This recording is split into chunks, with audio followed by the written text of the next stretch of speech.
Suntrap Forest Centre has been delivering outdoor learning for over 50 years.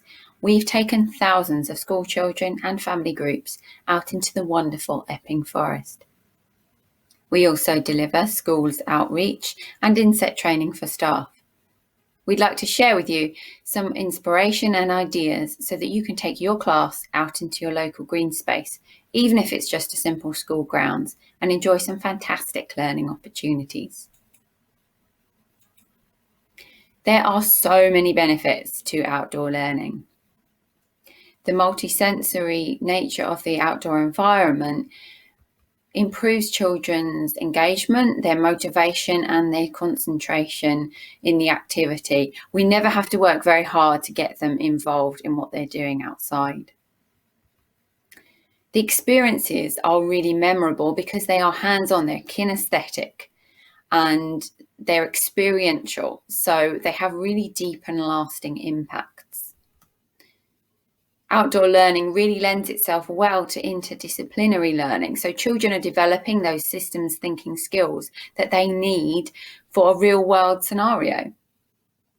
But it's not just the educational attainment that is raised by being outdoors. Children gain so many holistic benefits as well. The variety and the rhythm of the outdoor environment, the natural world, really helps children's well-being, their mental well-being. Just being outside in the sunshine and the fresh air really helps them, and it will help you as a staff as well. And it's great for their physical well-being. Their fine and gross motor skills are developed, but they're just physically active and more healthy when they are spending more time outside, as you well know. And in this current world where we're trying to reduce the spread of COVID-19, it's been shown that the outdoor environment is a better place to be because it's easier for social distancing, there's fresh air, and the sunlight, the UV and sunlight, will actually sterilise items for you. So children can touch the same natural resources that a previous group have a few days ago, and the sun will have done the sterilising for you. Now, one of the perceived barriers to outdoor learning has historically been that it's riskier than a classroom environment. But we all recognise that taking risks is an important part of development, and we wouldn't learn to walk unless we took the risk of falling over. So we just need to take this same balanced approach to outdoor learning. And as you can see from these quotes here, even the professionals that are drawing up legislation recognise this. So to help you out, we would recommend that you do a generic risk assessment for your outdoor learning, especially if you're using similar green spaces in your school environment. And then you can cover both the benefits and the risks to prove why you're doing this in the first place and take the necessary measures. Of course, on the day, you might do a bit of a dynamic assessment, a quick check for litter, or an assessment of the weather, and dress appropriately. We really strongly advise taking the benefit risk assessment approach, because then you can show your parents and carers, governors, why you're doing this, and you can document what the children get from it as well. We'd love to get you started as soon as possible, so here are some tips. First of all, think about where you're going to have your session, and you might want to consider whether you'll need any shelter from the elements. Is it a windy day or a particularly hot day?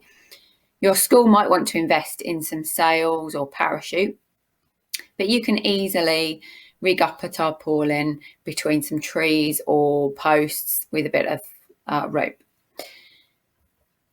For seating, you might want some extra seating outside. You could use some straw bales, or you could have each child has their own piece of yoga mat or camping mat, and they take that with them each time they go outside.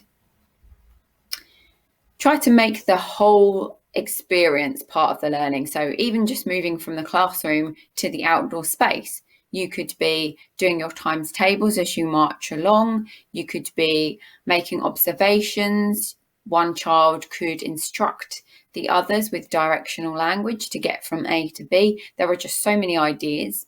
And we've got a sheet, in fact, on our website with lots of ideas for taking your children outside.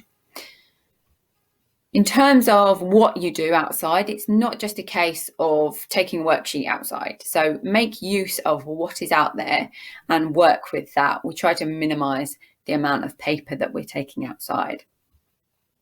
But we'd suggest that you start small. Be kind to yourself. So just 5 minutes outside, meet your class at the end of break or lunchtime, and just do the start of your session outside. We've got lots of activities on our website under the Schools and Colleges tab, and you can download those to have them with you. We've also got a suggestion of a pupil pack, so some items that the children could make use of in lots of different ways, and each child could have their own pack so they're not sharing resources. When we're thinking about how we're going to do our session, we want to prepare the class and set their expectations. So make them aware that it's an outdoor classroom, it's not playtime. And they will soon get into the mode of learning outside. Some teachers are concerned about how they're going to record the learning that's taking place. So we would strongly recommend that you take a camera or an iPad out with you, and then you can take photos and videos. But you may also get the children to do a little learning journal when they get back to classroom, just a few minutes, drawing or writing about what they've learnt in that session. Group management can be a bit difficult outside, or rather different outside to what you're used to. It's a good idea if you're in a big space that you set a base camp, a base point for the children to return to, and have a unique call for your class so they know when they hear that call, they come straight back. If you're finding that the class, when they first go outside, their attention is everywhere, then use something like a scavenger hunt to just draw on all their senses, focus their attention, and then they'll be in the right zone for learning. So we've got a few activities just to inspire you and get you started, but there's really so much that you can do outside. So here are a few activities that you can do just in your normal green space. It might be your school grounds, it might be you can walk to a local field or woodland, and they're as resource free as possible, so you're just using what's around you as much as possible. Now, a really good activity to do on the way to where you're going or when you first arrive is some kind of a scavenger hunt. So children are looking for particular items, and this is really good for focusing their attention if they are really excited by everything outside and we just want to get them into a learning state of mind. But it's also really good at waking them up if they've been half asleep. So we can do this absolutely resource free as a bit of an I Spy, or we can actually collect things. Now, you could have any kind of container or bag, but we quite like to use these little egg boxes here because you can write in there or draw a picture some of the things you want the children to collect, and then when they get to an area they will be able to find something that matches that and put it into the box. The great thing about using these is that it limits the size of the item that the children are collecting. So for example, here we've got different textures, but you could link it into any lesson you're doing. Like you could do ones involving counting, 3 of this, 2 of that. We could look at different seasons. We could link it into really any topic. So here we've got something smooth I could put into that hole there. Something a bit rougher, oh, will that fit? The children have to work out whether it fits in the box, and they can take their treasures back to class to do other things with, or just let them go back into nature again. Now you may want to go without the containers and just use a piece of chalk to mark out on the ground some different things you want the class to collect, and you can divide it up. What's really nice to do is a bit of a reverse scavenger hunt, so the children just bring you something interesting like this conker here, and then as a class you sort out what goes together. Maybe you put seeds together. Maybe you put sticks together.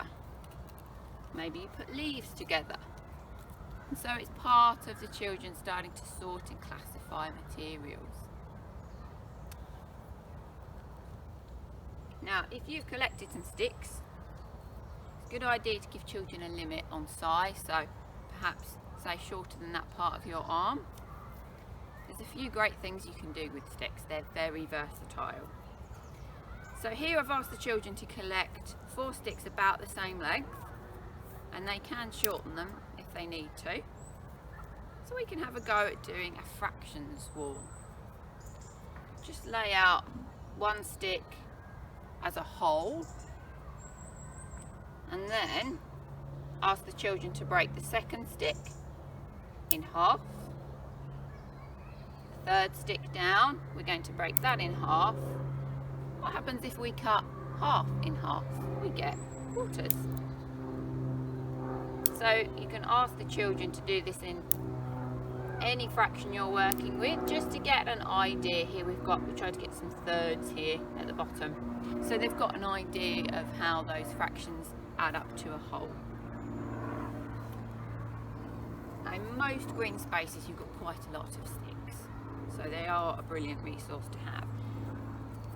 And if we just ask the children to gather a bunch of sticks and drop them,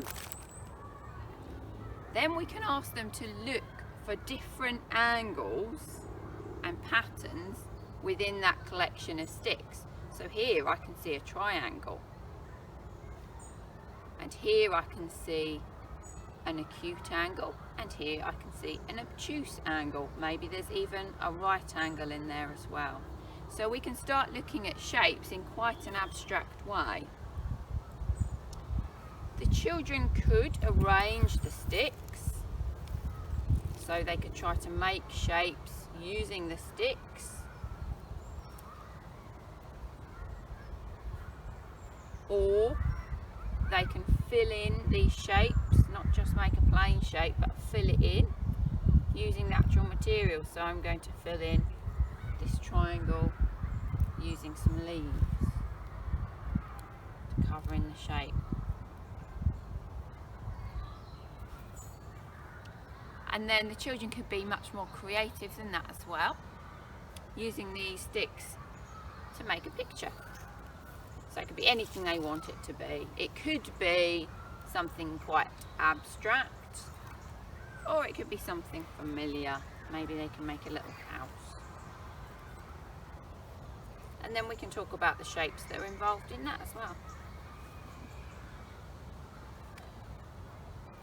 As a whole class, we could lay sticks out in order of size. We could talk about, what does size mean? Are we talking about length? Are we talking about thickness? So the first child can lay down a stick. The next child brings up a stick, and we talk about, is it shorter or longer? Is it fatter or thinner? And they put it in order of size.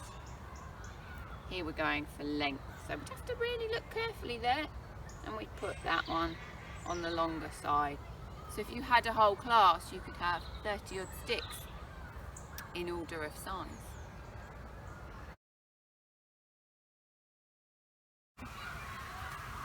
The outdoors is a fantastic place for children's imagination.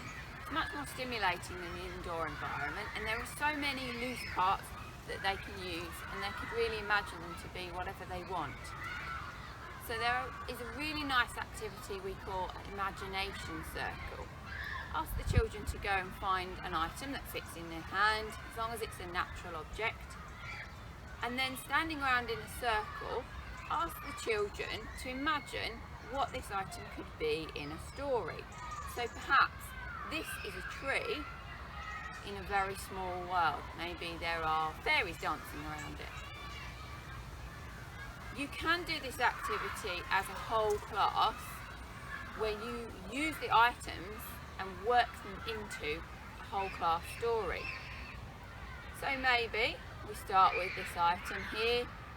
It's a tree with fairies dancing around it, and another child has collected conker, and they imagine that this is a mountain, and they build the story around the items that they've collected. Now you could lay these items out in the middle of the circle as a sequencing of the parts of the story and take a photo of that to use back in class, where the children will write their own account of that story. Even if you're just doing it with one item per child and not linking them together, they can use these items to just start thinking about how they could invent a story. The most challenging way to do this activity is to have one item for the whole class and see how many different things they could imagine it to be. So maybe it's the tree in the fairies' woodland, but maybe it's also a hedgehog, and the hedgehog goes on adventures. So ask for all the different ideas the class have about this, just one item to get their imaginations going. So that's Imagination Circle. It's a really good story starter. Another great thing to do when you're out here is to really get down and get a bug's eye view of the world. There will be mini beasts or invertebrates in almost any outdoor environment, even quite barren school grounds. So if the children get down low, they might see some, but they could just use their imagination as well and pretend to see the world from the point of view of something really small like an ant or a ladybird. And they could try doing something called a micro journey. All you'll need is for each child a piece of string or wool. Make sure it's a colour that shows up in the outdoor environment. And they imagine that they are an ant or another small invertebrate or mini beast going on a journey. So maybe my little ant is going on a little journey along here, and we're just laying a trail, the route that the ant would take. My ant is quite adventurous. He's decided to climb this giant's castle. The wool even sticks to the tree there. So the child can think about the journey that he would take and then use their imagination to rename the things on the way, just like I did with this being a giant's castle rather than just a tree. Now the children can then talk through their journey with a friend, explaining what happened along the way, or they could even draw a really simple line map. So say we've got our journey along here, and first the ant went through some tall grass. The children can name that, maybe it's a thick forest. Then the ant went over some water. They could draw a symbol for water, and then it went up the big tree. So they can draw a really, really simple map. It's a good starter for mapping. Or they could write a story when they get back to classroom. So a really quick activity outside translates to lots more in the classroom. Finally, children like to make little dens for animals, real or imaginary, or perhaps do some real world play. So you could pick a popular story, maybe you're doing the Billy Goat's Gruff at school, and the children could make the bridge for the Billy Goat's Gruff to go across. You can use your plastic animals, or we've made one here out of pine cones and pipe cleaners. So we're just playing with natural materials outside, and that will really stimulate their creative language and their imagination. So enjoy those ones. There's some really great activities you can do about trees, whether you're learning about plants or the seasons, they tie in really well. And you might be lucky enough to get to a green space like this, or at least have one good tree in your school grounds. But even if it's really bare, children can collect things on their way into school that you could use and still work outside with them.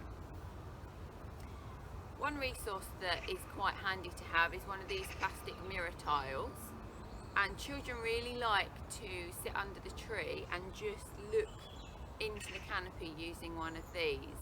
So make sure they are standing or sitting still, and that they're right under the shade of the canopy so they're not catching the sunlight on the mirror. If they just hold it in front of them, they really like to look down, but they're really looking up into the canopy, which is all the leaves up there, and they can discuss things like the colour and whether the tree has leaves on at the moment or not, and why that might be. We can also use these mirrors to find lines of symmetry in nature. So the children might collect a leaf and then use the mirror to work out where that line of symmetry is on the leaf or other things in nature. Now, it's a great idea to get to know some of your trees, especially if they're in your school grounds. Can the children learn to identify them? So you can get some really simple keys. This is one that Suntrack uses. And we've got some basic shapes here that we can talk through. The children can learn the distinction between different leaves as a way of identifying the trees. And they have to pay attention here because these are quite similar. And there's also bark as a texture, so we've got some different barks on the different types of trees. If you put those two together, the children can actually do a bit of a plant profile. So they could pick a favourite tree, and we're just going to get some thin paper here and either a clipboard or something hard to lean against. Find a leaf from that tree and find the rough part at the back of the leaf and lay that rough part upwards underneath their sheet of paper. And they get the side of a crayon, so lay your crayon sideways. I'm just going to do a leaf rubbing by rubbing really, really hard across the leaf, and you'll get a little bit of a pattern from the veins on the leaves coming through onto the paper. And that same piece of paper, maybe in a different colour, we can do a bark rubbing, so we can lay the paper against the bark of the tree and do a rubbing, again using the side of the crayon. And then the children could write the name of their tree and some facts about it back in the classroom. So you can do a whole wall of that, all different trees around your area. Another thing, trees can often have a seed, so the children might want to draw that. That's a bit difficult to do a rubbing of, but they might want to do a drawing, or you can take some photos. Now, depending on the time of year, you might find seeds or flowers that you can look at with the trees, and you can talk about basic life cycles of the trees. You might be able to find some tiny little babies, and look how big they become when they're grown up. And where do they come from? Well, they come from seeds like this. These are all things I've picked up off the floor, and the children could collect these on the way into school as well. The only thing to be careful about is fruit. Now, it's against the bylaws in Epping Forest to collect anything like this. This has just fallen off an apple tree on the way into school, so I was able to pick this up. But you have to be careful with any kind of fruit or berries to make sure that children don't put them anywhere near their mouths, even if it looks tasty. But what you can do is a bit of a science investigation with these, working out how the seeds are spread. So, do we think this type of seed would blow on the breeze? Try it out. Drop it or blow it out of your hand. Let's try dropping this one. Not sure about this one. About this one here. And that one spins. So we start investigating maybe how they could be spread. And if you've got any dandelions around, you could pick those and you could blow those. A lot of great fun there. Now, when children are learning about the seasons, they'll notice, if it's autumn, that there's lots of lovely colours around. But in the spring, you might be learning about seasons and there's lots of really fresh green leaves. Well, what you can do is a little bit of a colour palette using these nice bright colours. So here we've just got some double-sided tape on a piece of cardboard, peel it back a little bit at a time. Usually grown-ups need to use their nails to get the children started there. And then the children can either, again, use leaves they've collected on the way to school, or you're out in your natural environment and just getting them from where they are. Just take a little piece of the leaf. Helps if it's dry, so they might need to dry it on their clothes if it's a little bit damp, and then just stick it onto the double-sided tape. You could challenge the children to see how many different colours of leaves they can find and stick on there.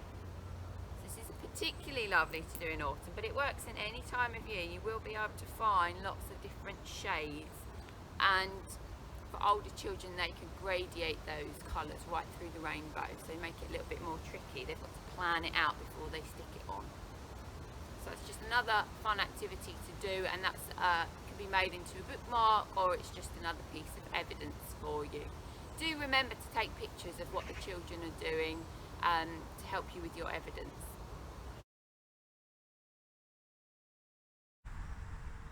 As we've said before, the outdoors is a brilliant place for really physically active learning, for kinesthetic learning. And it's a good place to take maths, because on paper it can seem a little dry or disconnected. But once we take it outside, we can put it into context. Children could try measuring formally and informally. So for example, how many handspans does it take to go around the circumference of this tree? And can the children work out how they would do that? Is it different at the bottom or at the top? And do different children come up with a different number of handspans to get around it? We could maybe start an investigation into why we need formal measurement. Children could perhaps estimate the distance from one point to another, like this tree to the one over there. We could take big strides, all measured footsteps, and count how many we have, how close is it to our estimation, and then perhaps again do a formal measurement with a trundle wheel or some meter rules. Now you might want to give each child a little pack of materials to take outside. Here are two very simple ones. We've got a piece of string or paracord. This is great because it's tangle free. And we've marked it at 10 centimetre intervals. This one's a metre long in total, so we can use this for our more formal measurement, or to just lay out on the ground to define a space. Then we've just laminated some paper, plain on one side for a little whiteboard, and squared on the other side. We've got a ruler down one side, and we've got some angles marked on, so children can look at some other angles in nature, and they can make some more precise measurements as well. They might want to look at area using the squared paper, such as comparing the area of different leaves. And all you'll need for this is a little dry white pen. So that's just a couple of ideas, pretty limited on resources, but you can just use your bodies to measure. That's how we started measuring after all. So have fun with some maths outside as well. Well, we hope that's inspired you with lots of good ideas, but there are many more. So you can have a look on our Suntrap website. Under the Schools and Colleges tab, you'll find our supporting outdoor learning pages. There we've got lots of downloadable activities for different key stages and topics. We've also got further hints and tips and lists of resources that you might find really handy. Now, we'd love to hear from you about how you've been getting on, all your positive experiences in your outdoor learning journey. So you can share those with us on social media. We've got lots of different platforms there. And we hope that you've enjoyed this presentation and that it's inspired you to get outside with your class. Remember, you can start small and let it grow from there.